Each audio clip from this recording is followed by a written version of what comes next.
राज्याचे ऊर्जावान ऊर्जा मंत्री श्री चंद्रशेखर बावनकुळेजी, जलसंपदा मंत्री गिरीश महाजनजी, आपले राज्याचे मुख्य सचिव श्री स्वाधीन क्षत्रियजी, ऊर्जा विभागाचे सचिव श्री बिपिन श्रीमाळे, महावितरणचे अध्यक्ष व व्यवस्थापकीय संचालक श्री संजीव कुमार, या ठिकाणी उपस्थित सर्व ज्येष्ठ सनदी अधिकारी आणि उपस्थित सर्व भगिनी आणि बंधूंनो, मी महावितरणचं अतिशय मनपूर्वक अभिनंदन करतो की महाराष्ट्रामध्ये माननीय पंतप्रधानांनी ज्यावेळेस डिजिटल इंडिया ही संकल्पना मांडली, त्यावेळी आम्ही देखील डिजिटल महाराष्ट्राची संकल्पना मांडली. आणि या डिजिटल महाराष्ट्राच्या संकल्पनेत सर्वात महत्त्वाचं काही असेल तर ईज ऑफ डुईंग बिझनेस हा प्रत्येक खात्याने अंगीकारला पाहिजे. त्याकरता व्यवहार हा डिजिटल प्लॅटफॉर्मवर आणला पाहिजे. ज्या सेवा आपण देतो त्या सेवांचे सर्व इंटरफेस हे डिजिटल असले पाहिजेत.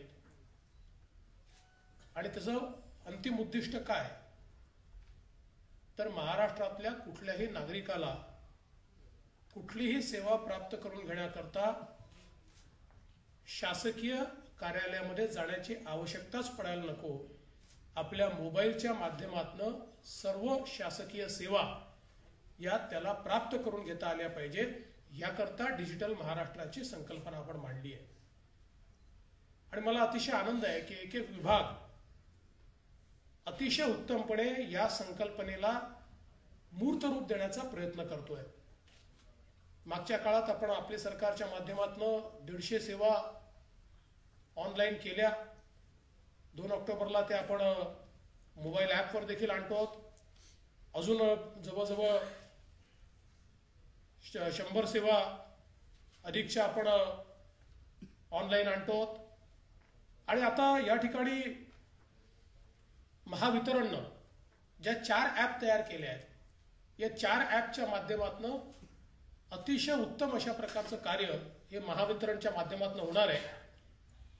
एकीकडे ईज ऑफ डुईंग बिझनेस म्हणजे कोणालाही कनेक्शन प्राप्त करून घेणं, आपली तक्रार नोंदवणं, आपल्या मीटरचं रिडिंग घेऊन थेट ते महावितरणला पाठवणं, अशा सगळ्या गोष्टी अतिशय सोप्या पद्धतीनं त्या ठिकाणी पार पाडता येणार आहेत. आणि दुसरीकडे जे प्रशासन आहे त्या प्रशासनाला देखील, महावितरणच्या कर्मचाऱ्यांना देखील या पद्धतीमुळे त्यांचं अख्खं ऑफिस हे ते आपल्या हातामध्ये घेऊन, हँडहेल्ड डिव्हाइसमध्ये घेऊन त्या ठिकाणी फिरणार आहे. त्याच्यामुळे त्यांची एफिशियन्सी तर वाढणारच आहे, पण अकाउंटेबिलिटी देखील वाढणार आहे. कारण आता हे सांगता येणार नाही की मी गेलो होतो, हे सांगता येणार नाही की तिकडनं अर्ज आला नाही, हे सांगता येणार नाही की अजून इन्स्पेक्शन व्हायचं आहे.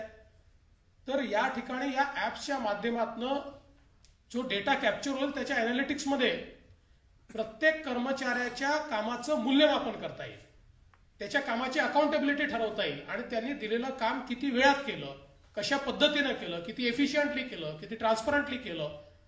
आणि सगळ्यात महत्त्वाचं, डिजिटल इंटरफेस ज्यावेळेस आपण तयार करतो त्यातनं मोठ्या प्रमाणात पारदर्शिता येते. याचं कारण यातली प्रत्येक गोष्ट कॅप्चर झालेली असते. त्याच्यामुळे जाणीवपूर्वक जर एखादं काम अडवलं तर ते देखील एनालिटिक्समध्ये लक्षात येतं की का बरं अडवलं, काय कारण आहे, इतके दिवस का लागले, असा प्रतिप्रश्न विचारल्यानंतर त्याचं उत्तर राहत नाही. कारण सगळ्या गोष्टी त्या माध्यमातून अतिशय स्पष्टपणे समोर येतात. आणि म्हणून मला असं वाटतं की केवळ ग्राहकांची सोय होणार एवढंच नाही आहे, तर जी काही एफिशियन्सी वाढवायची आहे, जी काही अकाउंटेबिलिटी वाढवायची आहे, जी काही ट्रान्सपरन्सी वाढवायची आहे, ही प्रत्येक गोष्ट याच्यामध्ये निश्चितपणे होणार आहे. माझी एकच सूचना आहे की, आणि मी IT विभागाला देखील ही सूचना करतो की कुठल्याही प्रकारचे कन्झ्युमर बेस्ड IT ॲप्लिकेशन तयार करताना त्याच्यामध्ये कुठेतरी आपल्याला आधार नंबर कॅप्चर करता आला पाहिजे. प्रत्येक ॲप्लिकेशनमध्ये आधार नंबरचा एक कॉलम टाकून तो जर आपण कॅप्चर करत गेलो तर भविष्यात आपल्याला ज्या काही व्यवस्था उभ्या करायच्या, त्या व्यवस्थांमध्ये तो आधार नंबर आपल्याला कामाचा होऊ शकतो. आणि त्याची एक छोटीशी सिस्टीम व्हेरिफिकेशनची, कारण आपल्या असं लक्षात आलं की आपण ज्यावेळेस आपल्या रेशन कार्डांचं डिजिटायझेशन करण्याकरता आधार क्रमांक घेतले, त्या छोट्या छोट्या चुकांमुळे ते रीड करता आले नाहीत. म्हणजे एक नंबर इकडचा तिकडे झाला तर ते रीड होत नाहीत. म्हणून एक सिस्टीम देखील त्याची अशी इनप्लेस केली पाहिजे की एक जो काही नंबर टाकला तो पटकन रीड केला तर ऍटलिस्ट नाव आडनाव हे मॅच झाल्याबरोबर आधार नंबर ठीक आहे, अशा प्रकारची एक म्हणजे त्याचं कन्फर्मेशन जर आलं तर मला असं वाटतं की पलीकडच्या काळामध्ये ज्या काही गोष्टी आपल्याला करायच्या त्या अतिशय सोप्या पद्धतीने आपल्याला करता येतील. महत्वाचं हे आहे की ज्यावेळी एफिशियन्सी वाढते त्यावेळी आपण जे काही ग्राहकांना फायदे द्यायचे आहेत ते फायदे त्या एफिशियन्सीच्या माध्यमातून देतो. कारण अनेक वेळा आपले जे ग्राहक असतात ते आपल्या इनएफिशियन्सीचा पैसा पे करत असतात.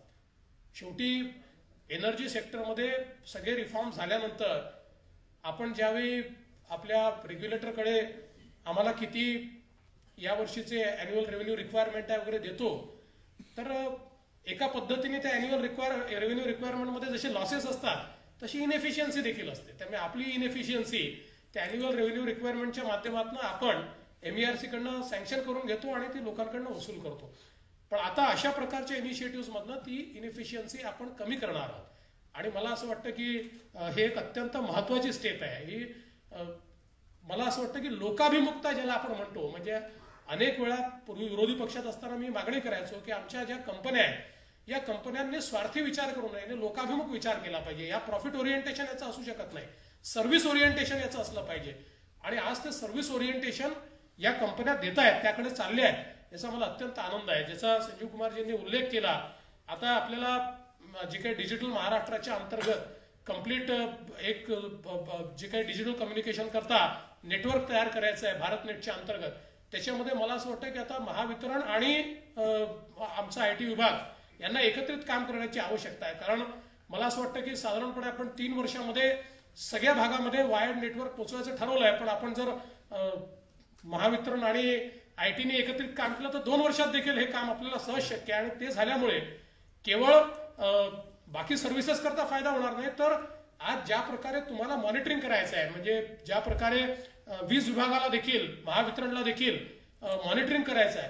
कारण आपण असं म्हणतो की मोठ्या प्रमाणात चोरी होते, बऱ्याच प्रमाणात गळती आहे, आणि या सगळ्या गोष्टी या मॅन्युअली मॉनिटर करणं इम्पॉसिबल आहे.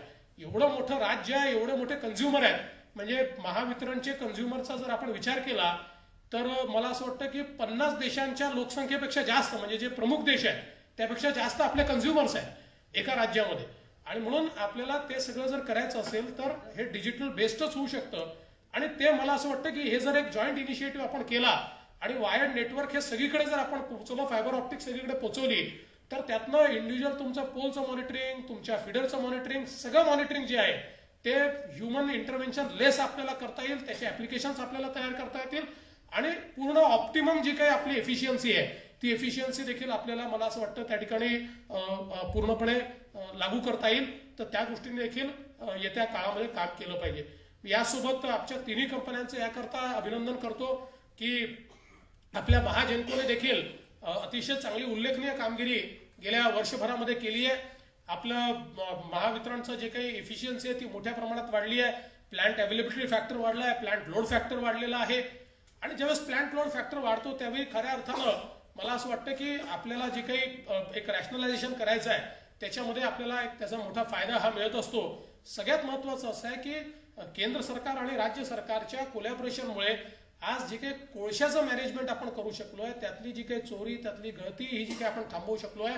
आणि त्यासोबत जे काही एक माननीय मोदीजींनी स्वप्न पाहिलं होतं आणि पियुषजींच्या आपल्या मदतीतून आपण कोल लिंकेजेस जे काही बदलू शकलो, जवळच्या जवळ कोल आपण आणू शकलो, म्हणजे जो दुरून आणत होतो तर ते जवळून आपल्याला मिळायला लागलं, त्यांनी देखील खूप मोठं परिवर्तन याच्यात झालंय. आणि मला या ठिकाणी आपली जी जेनको आहे त्याचं अभिनंदन केलं पाहिजे की 500 कोटी रुपयापेक्षा जास्त पैसा हा केवळ कोल मॅनेजमेंटमध्ये त्यांनी या ठिकाणी वाचवला, की जो आपण खरं म्हणजे otherwise for this inefficiency we were paying and every consumer was paying. Now ती एफिशियन्सी वाढवली, त्यातली ट्रान्सपरन्सी वाढवली तर 500 कोटीपेक्षा जास्त पैसा आपण वाचवू शकलो. मला असं वाटतं की अशाच प्रकारे आपल्याला अधिक ज्या काही आपल्या प्रॅक्टिसेस आहेत, विशेषतः माझं साधारणपणे सातत्याने असं मत असतं की आपल्या ज्या प्रोक्युरमेंटच्या प्रॅक्टिसेस आहेत, you have a legacy issue. मला हे माहिती आहे की एक लिगसी आहे, पण आता ती लिगसी थोडीशी आपल्याला जी काही आहे ती फेस करत असताना देखील जे आपल्या आता आपण नव्याने करतोय त्या प्रत्येक गोष्टीमध्ये आपल्या खरेदीच्या प्रक्रियांमध्ये काही स्टँडर्ड ऑपरेटिंग प्रॅक्टिसेस आपण आणल्या पाहिजेत. त्याच्यामध्ये ट्रान्सपरन्सी आपल्याला कशी आणता येईल याचा विचार केला पाहिजे आणि या प्रत्येक माध्यमातून पैसा कसा वाचवता येईल. मुळामध्ये जर आपण विचार केला तर आज महाराष्ट्रामध्ये अनेक वेळा लोक असं म्हणतात की इंडस्ट्रीयल विजेचे दर जास्त आहेत, पण हे जास्त असले तरी याचं कारण देखील आपण हे लक्षात घेतलं पाहिजे की हे एक राज्य असं आहे की जे देशामध्ये शेतकऱ्याला सगळ्यात कमी भावामध्ये वीज देत आहे आणि ते विजेचं क्वांटम देखील इतकं आहे की साधारणपणे काही छोट्या राज्यांमध्ये पूर्ण राज्याची वीज निर्मिती जेवढी आहे तेवढ्या शेतकऱ्याला वीज आपलं राज्य देत आहे. आणि साधारण आपल्याला माहिती आहे की 5-5.5 रुपयामध्ये जी वीज आपण सप्लाय करतो ती आपण शेतकऱ्याला 1 रुपयामध्ये देतोय. ते आवश्यक देखील आहे, त्याच्यात काही कोणाचं दुमत नाही आहे, कारण शेवटी शेती क्षेत्राला मदत ही आपण केली पाहिजे. पण त्याच्यातनं जी सबसिडी सरकार देत आहे, जी क्रॉस सबसिडी आपण उभी करतो, त्याचा जो इंडस्ट्रीवर त्याचा भार पडतोय, मला असं वाटतं की या सगळ्या गोष्टींमध्ये ऑप्टिमायझेशननेच आपल्याला एक लेवल प्लेइंग फील्ड जी आहे ती निश्चितपणे तयार करता येईल. आणि म्हणून जसं आपण आता हळूहळू सप्लाय साईड मॅनेजमेंट सोबत डिमांड साईड मॅनेजमेंट देखील शेतीच्या क्षेत्रामध्ये करायचा प्रयत्न सुरू करतो. मोठ्या प्रमाणात एनर्जी एफिशियंट पंप्स वापरायचे असा आपला एक प्रयत्न आता या निमित्ताने आहे. त्या संदर्भात परवाच आमची बैठक झाली आणि एनर्जी एफिशियंट पंप्सच्या माध्यमातून आपण डिमांड साईड मॅनेजमेंट कसं करता येईल. त्यासोबत आपले जे ॲग्री फीडर्स आहेत, ॲग्री फीडर्स आपण एक लॉंग टर्म योजना तयार करून ते आपल्याला सोलरवर टाकता येतील का, अशा प्रकारचा देखील एक प्रयत्न आपल्या राज्यामध्ये आपण करणार आहोत की ज्या माध्यमातून एक हे जे लोड आहे ते लोड आपल्याला थोडंसं शिफ्ट करता येईल आणि एक मोठा 15 वर्षाचा होरायझन जर 20 वर्षाचा होरायझन जर आपण पकडला तर आपले जे काही कोल बेस्ड पॉवर आहे त्याची किंमत ही शेवटी ती काही कमी होणार नाहीये, ती एकतर ऑप्टिमाइज होईल किंवा थोडीशी वाढणारच आहे 15-20 वर्षामध्ये. पण कारण कोल हा रिसोर्स असा आहे की हा काही पूर्ण अक्षय अशा प्रकारचा रिसोर्स नाही आहे, हा स्केअर्स रिसोर्स आहे, त्याच्यामुळे त्याच्यामध्ये काही ना काही परिणाम तर होणारच आहे. पण सोलर बेस्ड पॉवर जी आहे याच्यामध्ये आज जरी ती थोडीशी महाग वाटत असली तरी एक 15-20 वर्षाचा होरायझन जर आपण त्याच्यामध्ये कॅल्क्युलेट करू शकलो आणि त्याच्यावर आधारित एक बँकेबल असं त्याचा प्रस्ताव नीट तयार करू शकलो तर मला असं वाटतं की ॲग्री फीडर्स हे सोलरवर टाकून आपण आज जो काही लोड आपल्या इंडस्ट्रीवर येतोय तो हळूहळू थोडासा कमी करू शकू.